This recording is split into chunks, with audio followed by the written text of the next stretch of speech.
वल्लभाचार, वल्लभाचार, वल्लभाचार, वल्लभाचार्य की बात हमें देखें तो सूरदास,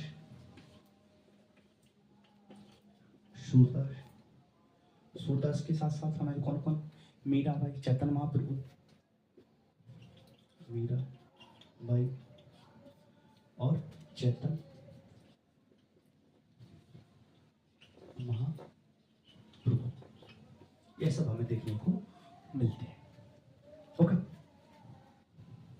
ये सब हमें इन सब में देखने को मिलते हैं उत्तर भारत साइड। ठीक है, अब आ जाओ हम लोग प्रमुख भक्ति संतों के बारे में देख लेते हैं कौन कौन से। ठीक है, तो हमें जो प्रमुख संत हैं उनमें से हमें रामानंद देखते चले, प्रमुख भक्ति संत, प्रमुख भक्ति संत। प्रमुख भक्ति संतों में हम देखें तो पहले हमें रामानंद एक नंबर पे हम देख सकते हैं, रामानंद।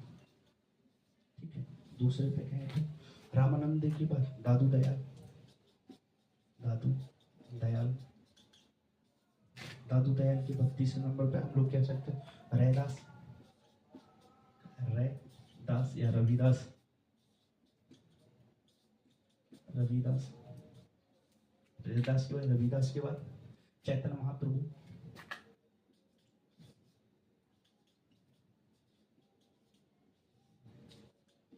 महाप्रभु, चैतन्य महाप्रभु। और पांचवें नंबर पे अगर हम लोग कहें तो चैतन्य महाप्रभु, नरसिंह मेहता, नरसिंह मेहता, नरसिंह मेहता की बात, नरसिंह मेहता की बात करें तो शंकर देव,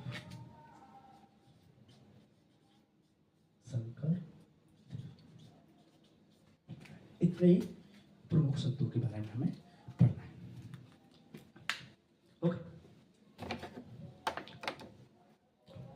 रामानंद, रामानंद के बारे में अगर हम लोग कहें तो यह उस समय का इलाहाबाद है, वहां पे इनका जन्म होता है। कहां पे? इलाहाबाद में, जो आज का प्रयागराज है। कभी होता है तो हमें देखने को मिलता है इनका जन्म होता है कहां पे? कन्याकुज परिवार में। कहां पे? कन्याकुज परिवार में इनका जन्म देखने को हमें मिलता है। और इनका जन्म कभी होता है?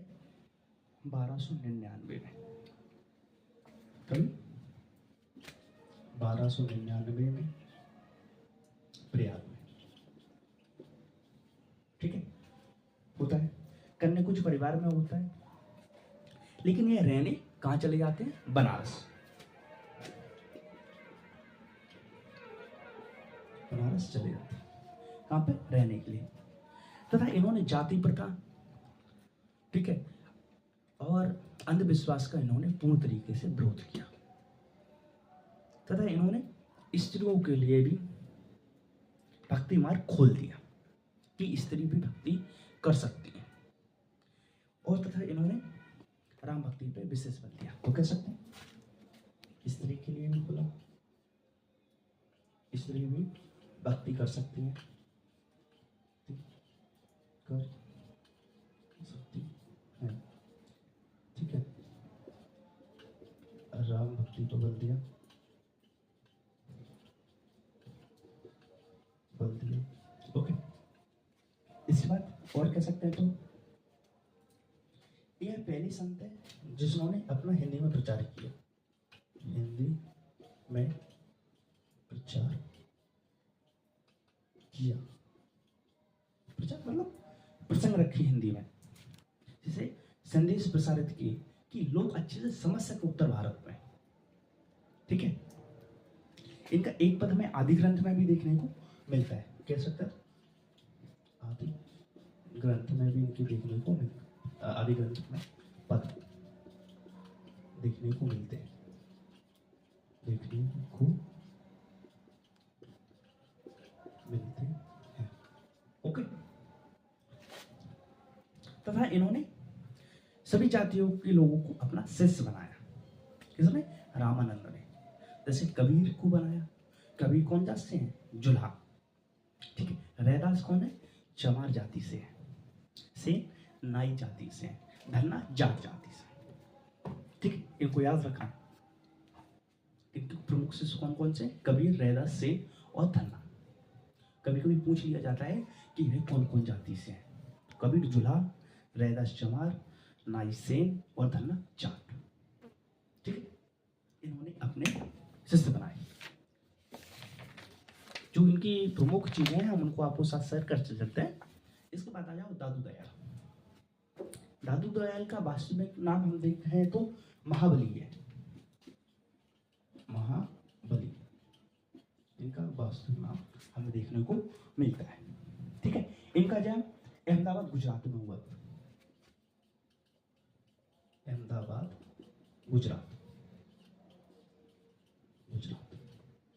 ओके, अहमदाबाद गुजरात में इनका जन्म हुआ। तथा इन्होंने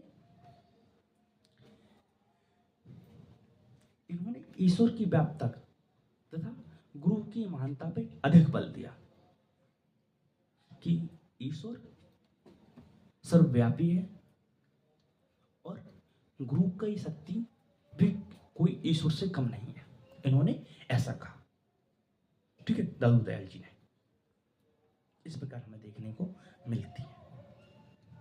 कह सकते हैं गुरु को ज्यादा बढ़ाते हैं। गुरु तथा भगवान सर्वव्यापी, सर्वव्यापी। ओके, सर्वव्यापी है। इन्होंने जाति प्रथा पर रोक लगाई। जाति नहीं मानी। ओके, जाति नहीं मानी और ब्रह्म संप्रदाय की स्थापना की। ठीक है, ब्रह्म संप्रदाय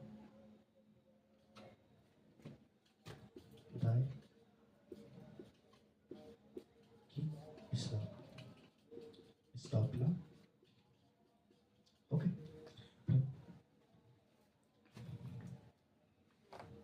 इसी को ब्रह्म संप्रदाय भी कहा जाता है। ठीक है, इन्होंने संतों की वाणी पे बल दिया कि संत जो कह रहे हैं वो सही कह रहे हैं।